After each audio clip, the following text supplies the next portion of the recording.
ओम शांति। सभी भाई बहनों को आज प्राण प्यारी बाप दादा की मधुर महावाक्य है 8/4/2025 प्रातः मुड़ी। ओम शांति। बाप दादा मधुर। बाबा बोले, मीठे बच्चे, सर्वोत्तम युग ये संगम है। सर्वोत्तम युग ये संगम है। इसमें ही तुम आत्माएं परमात्मा बाप से मिलती हो। यही है सच्चा कुंभ। बाबा कहते, सर्वोत्तम युग ये संगम है। इसमें ही तुम आत्माएं परमात्मा बाप से मिलती हो। यही है सच्चा कुंभ। प्रश्न है, कौन सा पाठ बाप ही पढ़ाते हैं, कोई मनुष्य नहीं पढ़ा सकते? उत्तर में बाबा ने बताया है, देही अभिमानी बनने का पाठ एक बाप ही पढ़ाते हैं। ये पाठ कोई देहधारी नहीं पढ़ा सकता। ये जो पाठ है, बाबा कहते, ये कोई देहधारी नहीं पढ़ा सकता। पहले तुमको आत्मा का ज्ञान मिलता है। तुम जानते हो, हम आत्माएं परम धाम से एक्टर बन पाठ बजाने आए। अभी नाटक पूरा होता है। यह ड्रामा बना हुआ है। ये ड्रामा बाबा कहते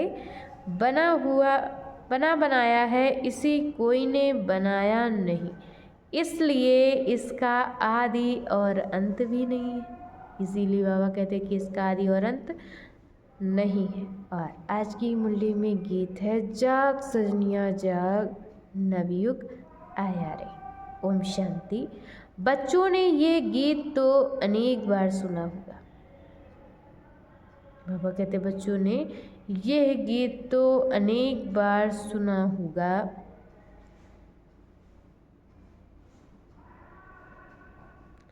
साजन सजनियों से कहते हैं, उनको साजन कहा जाता है।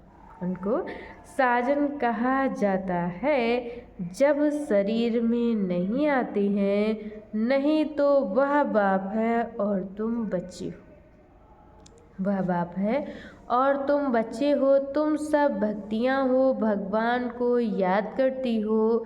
ब्राइड ग्रूम को याद करती। ब्राइड ग्रूम को याद करती है। और बताया है,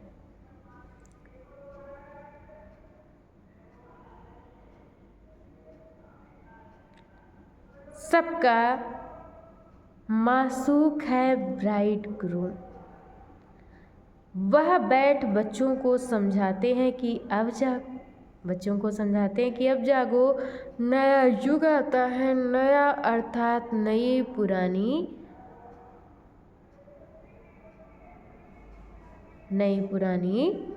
दुनिया। अब बताया है कि अब जागो, नया युग आता है। नया अर्थात नई दुनिया सतयुग।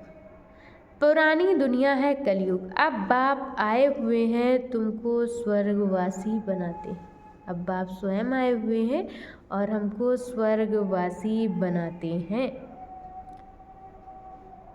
सन्यासी तो स्वर्ग और नरक को बिल्कुल नहीं जानते।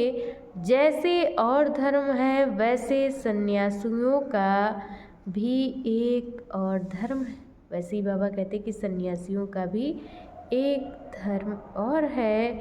वह कोई आदि सनातन देवी देवता धर्म नहीं है। आदि सनातन देवी देवता धर्म की भगवान ही आकर स्थापना करते हैं। जो नरकवासी हैं वही फिर सतयुगी स्वर्गवासी बनते हैं। अभी तुम नरकवासी नहीं। बाबा कहते कि अभी तुम नरकवासी नहीं हो। अभी तुम हो संगम युग पर। संगम होता है फरिश्ते का। बताया है, संगम होता है बीच का। संगम पर स्वर्गवासी देवताएं बनने का युग। बताया है, इनको ही पुरुषोत्तम कहा जाता है। कुंभ का मेला भी मेला भी वास्तव में ये है सर्वोत्तम। इनको पुरुषोत्तम कहा जाता और बताया है कि सभी आत्माएं ब्रदरहुड आपस में भाई भाई हैं। कहते हैं हम हिंदू चीनी भाई भाई भाई, हिंदू चीनी भाई सब धर्म के हिसाब से। बाबा कहते सब धर्म के हिसाब से तो भाई भाई यह ज्ञान तुमको बताया है कि मेल और फीमेल दोनों में आत्मा है।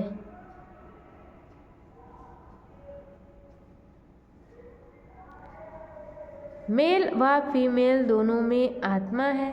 इस हिसाब से भाई भाई हैं, फिर भाई बहन हो जाते हैं, उसके बाद स्त्री पुरुष हो जाते हैं। उसके बाद बाबा कहते हैं कि स्त्री पुरुष हो जाते हैं तो बाप आकर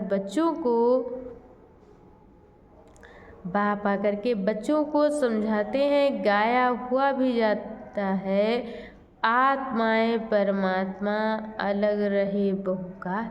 आत्मा और परमात्मा अलग रहे बहुकाल। और बताया है, अच्छा मीठे मीठे सिकीलते बच्चों प्रति माता पिता बाप दादा का याद प्यार और गुड मॉर्निंग। रूहानी बाप के रूहानी बच्चों को नमस्ते। हम रूहानी बच्चों की तरफ से रूहानी माता पिता बाप दादा को याद प्यार नमस्ते, ओम शांति, गुड मॉर्निंग, शुक्रिया बाबा शुक्रिया। और आज बाबा ने हम बच्चों को मुरली में धारण करने के लिए मुख्य सार दिया है। पहला पॉइंट, पुरुषोत्तम बनने के लिए कनिष्ठ बनाने वाली जो इविल बातें हैं वह नहीं सुननी, वह बातें नहीं सुननी है। और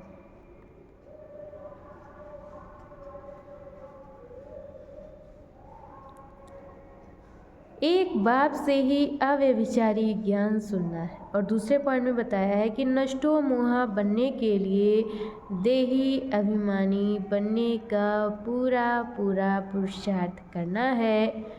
बुद्धि में रहे यह पुरानी दुख देने वाली दुनिया है, यह दुख देने वाली दुनिया है, इसे भूलना है, इससे बेहद का वैराग्य हो।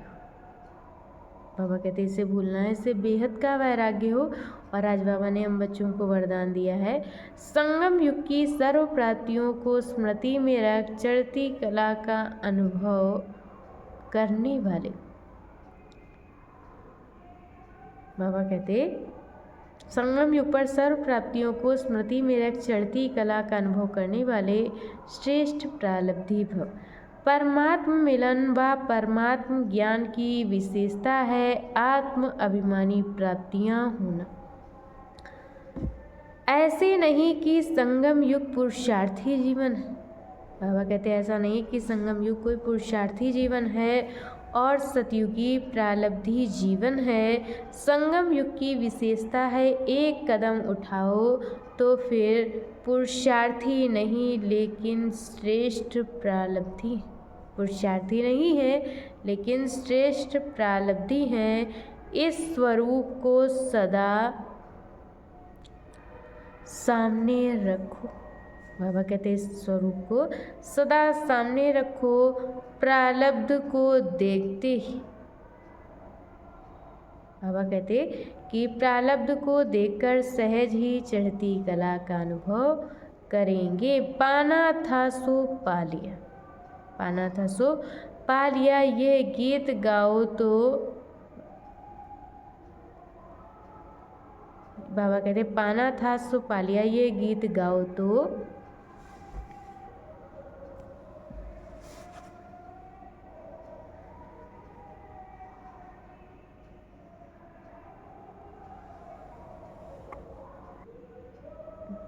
गुटके खाने और झुटके खाने से बच जाएंगे।